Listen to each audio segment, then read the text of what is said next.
আসসালামু আলাইকুম dear learners, project ইউরেনাসে তোমাদের সবাইকে স্বাগতম।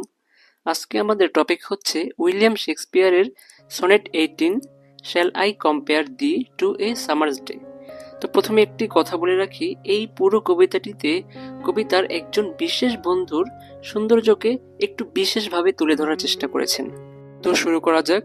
শ্যাল আই কম্পেয়ার দি, এখানে দি বলতে তুমি, মানে কবির সেই বন্ধু, টু এ সামার্স ডে, এখানে বলতেছে আমি কি তোমাকে গ্রীষ্মের একটি দিনের সাথে তুলনা করব। এখন তোমরা বলতে পারো কবি কেন গ্রীষ্মের দিনের সাথে তার বন্ধুর তুলনা করতে চাচ্ছেন। এখানে কবি কিন্তু ইংল্যান্ডের একজন ন্যাশনাল পয়েট। তো যেহেতু ইংল্যান্ডের প্রেক্ষাপটে লেখা হয়েছে, ইংল্যান্ডে সারা বছরই আমরা জানি শীত থাকে, তো যেই দিনটাতেই রোদ ওঠে ওই দিনটাই তাদের কাছে অনেক স্পেশাল মনে হয়, যার কারণে কবি তার বন্ধুকে ওই সামার্স ডের সাথেই তুলনা করতে চাচ্ছেন। এরপরের লাইনে তিনি আবার বলতেছে দাও, এখানে দাও বলতেও তুমি, আর্ট, আর্ট বলতে এ আর ই আর, thou art more lovely and more temperate, যদিও তুমি তার চেয়েও বেশি সুন্দর ও আরামদায়ক। Rough winds do shake the darling birds of May, এখানে ডার্লিং বার্ড বলতে গোলাপকে বোঝানো হয়েছে, যেটা কিনা ইংল্যান্ডে মে মাসে ফুটে। তো বলতেছে রাফ উইন্ড মানে ঝোড়ো বাতাস এই মে মাসের যে গোলাপ এর কুড়িগুলাকে ঝরিয়ে দেয়। এভাবে পরবর্তী লাইনগুলোতে কবি সামারের খারাপ দিকগুলোকে তুলে ধরতেছে এবং বোঝাতে চাচ্ছেন যে তার বন্ধু সামারের থেকে অনেক বেশি সুন্দর। এবার বলতেছে অ্যান্ড সামার্স লিজ হ্যাথ, এখানে হ্যাথ বলতে have has, and summer's lease hath all too short a date, এবং এই সামারের দিনগুলা খুবই অল্প বা ক্ষীণ হয়, খুব কম সময়ের জন্যই এই সামারের সৌন্দর্যটা স্থায়ী হয়। এরপর বলছে sometime too hot the eye of heaven shines, এখানে আই অফ হেভেন শাইন বলতে সূর্যের আলোকে বোঝানো হয়েছে। তো বলতেছে sometimes too hot the eye of heaven shines, মাঝে মাঝে সামারের সূর্যের আলোটা খুবই গরম বা তীব্র হয়ে থাকে। এরপরে আবার বলতেছে and often is his gold কমপ্লেশন deemed, এখানে গোল্ড কমপ্লেশন বলতে সোনালী রোদকে বোঝানো হয়েছে, অ্যান্ড ডিমড বলতে ক্ষীণ হয়ে যাওয়াকে বোঝানো হয়েছে। And often his gold কমপ্লেশন deemed, এবং প্রায়ই এই সোনালী রোদ ক্ষীণ হয়ে যায়।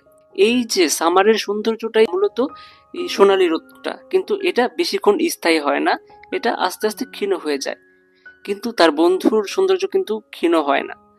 তারপর লাইনে আবার তিনি বলতেছে and every fair from fair sometimes declines, এবং প্রতিটি সুন্দর জিনিস থেকে তার সৌন্দর্য একটি সময় হারিয়ে যেতে থাকে।